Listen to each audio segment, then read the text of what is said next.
चिन्ना की हाल चाल है? ठीक तू सुना। बहुत दिन होगी मिलने मिलन नहीं आने। टाइम नहीं लगता। टाइम की बापा कट्ठे रहना गुआंढी तुम्हारी बनी है बाबा मिलने मिलन नहीं आनी साले को। टाइम ही लगना हम की करिए काम बड़े नहीं करते।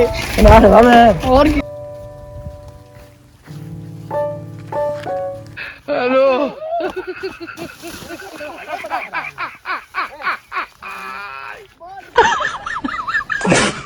ओ सर अपने मगर छोड़ आने पड़ेंगे। पहले अपने छोटे की और की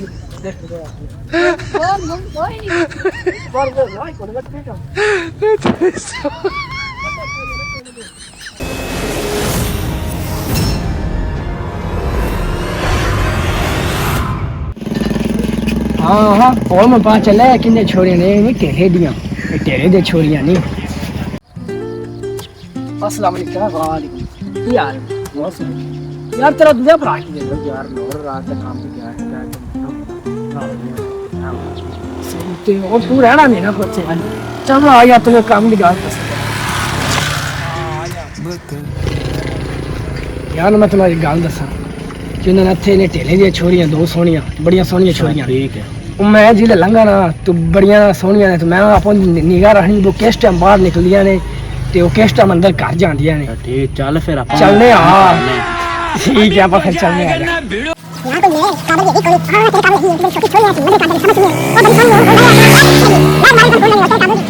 हेलो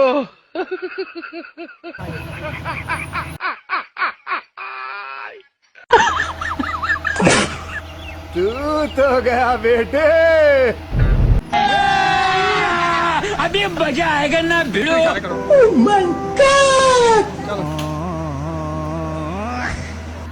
तू तो गया बेटे ਉਹਨੂੰ ਸਰ ਗੱਲ ਦਾ ਪਤਾ ਚੱਲਿਆ ਹੀ ਤੇ ਦੋ ਤਿੰਨਾਂ ਦਿਨਾਂ ਕਿਉਂ ਛੜੀ ਵੀ ਚੱਕਰ ਮਾਰ ਰਿਹਾ ਨੇ। ਮੈਂ ਵੀ ਕਿੰਨਾ ਕਿਉਂ ਲਾਣਾ ਛੜਿਆ ਤੇ ਮੈਂ ਨਾ ਹਿਸਾਬ ਲਾ ਲੈਣਾ। ਅੱਲਾ ਖੈਰ ਕਰੇ ਅੱਜ ਰਾਮ ਕੇ ਨੰਬਰ ਤੋਂ ਕਾਲ ਆ ਗਈ। हेलो वालेकुम सलाम जी।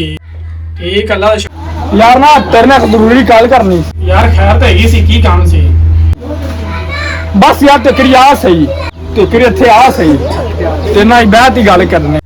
अल्लाह खैर ही करे आज बड़ा इतना गरम होया सी बंदा। चलो जाने पूछ के आने अभी की रोला।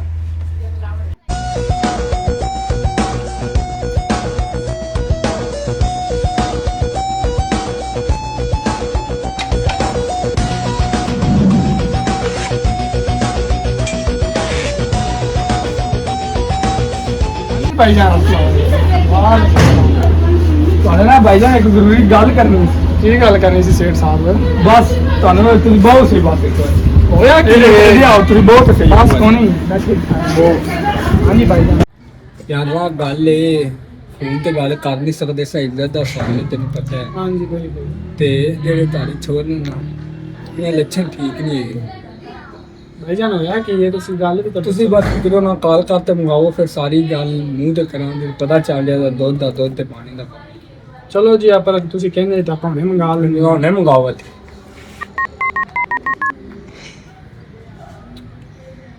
हेलो बेटा तुसी जिथे भी गए जल्दी आना सेठ साहब दे घर आ गए तुसी।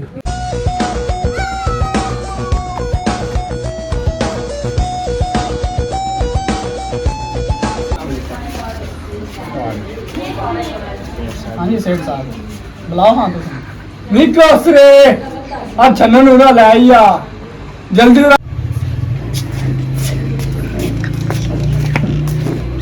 ये आने बेटा इन्ना वास्ते सूफा तो कुर्सियां ला के आओ।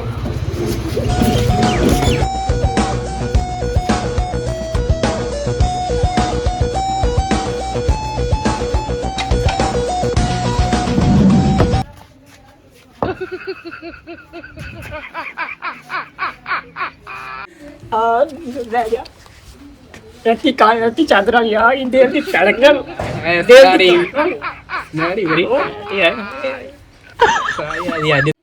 ठीक है आज ਸੇਠ ਸਾਹਿਬ ਕੁਝ ਨਹੀਂ ਕਿਹਾ ਬਸ ਅਸੀਂ ਆਪਸ ਵਿੱਚ ਗੱਲਬਾਤ ਕਰ ਰਹੇ ਹਾਂ ਸੇਠ ਸਾਹਿਬ ਤੁਸੀਂ ਟੈਨਸ਼ਨ ਨਾ ਲਵੋ, ਸਾਡੇ ਛੋਰ ਇੰਨੇ ਬੇਸ਼ਰਮ ਨਹੀਂ ਹੈਗੇ, ਇਹ ਬੜੇ ਸ਼ਰੀਫ ਛੋਰ ਨੇ ਤੇ 5 ਟਾਈਮ ਨਮਾਜ਼ ਪੜ੍ਹਦੇ ਨੇ, ਐਵੇਂ ਦੇ ਕੰਮ ਸਾਡੇ ਛੋਰ ਨਹੀਂ ਕਰਦੇ। ਆਪਾਂ ਕੀ ਗੱਲ ਦੇਖੀ ਗੱਲਾਂ ਕਰ ਰਿਹਾ ਸੀ ਉਹ ਕੁਛ ਆਦੀ ਪਰਸਨਲ ਗੱਲ ਕਰ ਰਿਹਾ ਸਨ, ਸਾਨੂੰ ਪੜ੍ਹਦੇ ਨੇ ਫਿਰ ਦੋਵੇਂ ਇਕੱਠੇ, ਬੜੇ ਸ਼ਰੀਫ ਛੋਰ ਨੇ।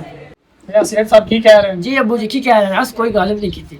ਇਹ ਰੋਜ਼ਾਨਾ ਆਉਂਦੇ ਨੇ, ਮੈਂ ਉਹਨਾਂ ਨੂੰ ਆਪ ਵੇਖਿਆ ਰੋਜ਼ਾਨਾ ਮੇਰੀਆਂ ਛੁਰੀਆਂ ਨੂੰ ਛੇੜਦੇ ਨੇ। ਹਾਂ ਕਿਉਂ ਐਵੇਂ ਗੱਲ ਹੈ? ਨਹੀਂ ਅੱਬੂ ਜੀ ਤੁਸੀਂ ਗੱਲ ਨਹੀਂ ਸਾਰ ਤੇ ਮੇਰੀ ਗੱਲ ਸੁਣੋ, ਮੈਂ ਤੁਹਾਨੂੰ ਇਹ ਗੱਲ ਕਰਦਾ। ਚਲੋ ਮੇਰੇ ਨਾਲ। तू तो गया बेटे ਉਹ ਜੀ ਕਿਵੇਂ ਜਾਣਦੇ ਜਾਓਗੇ ਸਾਡਾ ਸਾਡਾ ਵਿਆਹ ਕਰਾ ਦਿਓ ਜੀ। ਉਹ ਤੇਰੀ ਮਦਰੇ ਕਰ ਦੇਣਾ, ਮੈਨੂੰ ਉਹ ਮੇਰੇ ਦਿਲ ਤੇ ਲੱਗਦੇ ਨੇ। ਤੁਸੀਂ ਮੈਨੂੰ ਪਹਿਲੇ ਕਿਉਂ ਨਹੀਂ ਦੱਸਿਆ? ਨਹੀਂ ਅੱਬੂ ਜੀ ਜੇ ਆਪਾਂ ਨੂੰ ਮੈਂ ਤੇ ਗੱਲ ਕਰ ਲੈਂਦੇ ਆ, ਤੁਸੀਂ ਇਹ ਜੇ ਕੰਮ ਨਹੀਂ ਕਰੀ ਦਿੰਦੇ ਕਿਸੇ ਨਾਲ। ਦਿਲ ਕਰ ਤਰਾ ਦਿੱਤਾ ਜੀ ਮਾਸ਼ਰੇ ਵਿੱਚ। ਮਨਤੀ ਚੁੰਨੀ ਵਾਲੀ ਬੜੀ ਸੋਹਣੀ ਲੱਗਦੀ, ਮੈਂ ਵਿਆਹ ਕਰਾਣਾ। ਤੇ ਤੁਸੀਂ ਮੈਨੂੰ ਦੱਸਣਾ ਸੀ, ਤੁਸੀਂ ਕਿਉਂ ਕੀਤੇ ਤੁਸੀਂ ਇਹ ਜੇ ਕੰਮ? ਕਿਉਂ ਕੀਤੇ ਤੁਸੀਂ ਇਹ ਜੇ ਕੰਮ? ਕਿਉਂ ਤੁਸੀਂ ਇਹ ਜੇ ਕੰਮ ਕਰਦੇ ਜੀ? ਦਿਲ ਕਰ ਤਰਾ ਦਿੱਤਾ ਜੀ।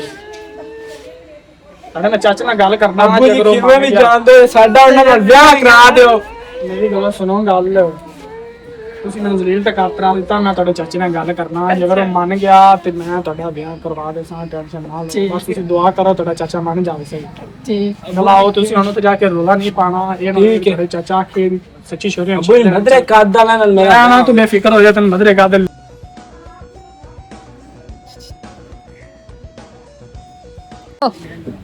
ਸੇਠ ਸਾਹਿਬ ਗੱਲ ਏ, ਮੇਰੇ ਛੋਰਾਂ ਨੂੰ ਛੋੜੀਆਂ ਪਸੰਦ ਨੇ ਤੇ ਮੈਂ ਇਹ ਚਾਹਨਾ ਵੀ ਆਪਾਂ ਇੱਕ ਹੋ ਜਾਈਏ, ਬਰਾਬਰੀ ਚ ਦਿਓਗੇ ਜਿੰਨੇ ਰਹਿ, ਫਿਰ ਨਾਲੇ ਆਪਾਂ ਦੂਰ ਤੇ ਰਿਸ਼ਤੇਦਾਰ ਲੱਗਨੇ ਆ। ਤੇ ਤੁਹਾਡਾ ਕੀ ਖਿਆਲ ਹੈ? ਅਰੇ ਭਾਈ ਜਾਨ ਇੰਨੀ ਗੱਲ ਸੀ, ਤੁਸੀਂ ਮੈਨੂੰ ਐਵੇਂ ਤੁਸੀਂ ਆ ਕਹਿ ਦਿੰਦੇ। ਇਹ ਹਰ ਰੋਜ਼ ਗਲੀਆਂ ਜਾ ਕੇ ਮੇਰੀ ਇੱਜ਼ਤ ਨੂੰ ਲਾਮ ਕੀਤਾ ਇਹਨਾਂ ਨੇ, ਰੋਜ਼ਾਨਾ ਤੇ ਛੋਟੀਆਂ ਮੇਰੇ ਧੀਆਂ ਨੂੰ ਤੰਗ ਕਰਦੇ ਸੀ। ਬਸ ਸੇਠ ਸਾਹਿਬ ਪਾਲ ਨੇ, ਫਿਰ ਛੋਟੇ ਨੇ ਸਮਝਦਾਰ ਹੋ ਜਾ ਸਨ, ਜਦੋਂ ਬੱਚਿਆਂ ਨੂੰ ਤੁੰਦੇ ਆਉਣ ਤੇ ਸਮਝਦਾਰ ਹੁੰਦੇ ਨੇ, ਬਸ ਭਰਤੀ ਕਰ ਬੈਠੇ ਨੇ। ਇਸ ਨੂੰ ਰੋਲਾ ਛੱਡੋ, ਬਸ ਖੁਸ਼ੀ ਖੁਸ਼ੀ ਨਾਲ ਤੁਸੀਂ ਛੋੜਿਆਂ ਦਾ ਹੱਥ ਦਿਓ ਸਾਡੇ ਛੋੜਿਆਂ ਦੇ ਹੱਥਾਂ 'ਚ, ਤੇ ਅਸੀਂ ਜਾਣਾ ਚ ਬਣੀਏ। ਖੜਾ ਹੋ ਜਾਓ।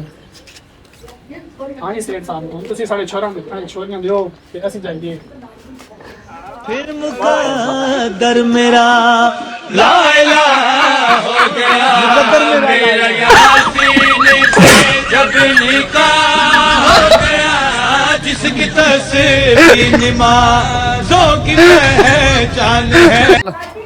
अल्लाह पाक ਤੁਹਾਡੇ ਪੁੱਤਰ ਨੂੰ ਜੋੜੇ ਸਲਾਮਤ ਰੱਖੀ ਤੇ ਸਾਈਆਂ ਨਾਲ ਬਨਾਤ ਰਹਿਣੀ, ਗੁਆਨੀ ਦੀ ਕਿਸੇ ਨਾਲ।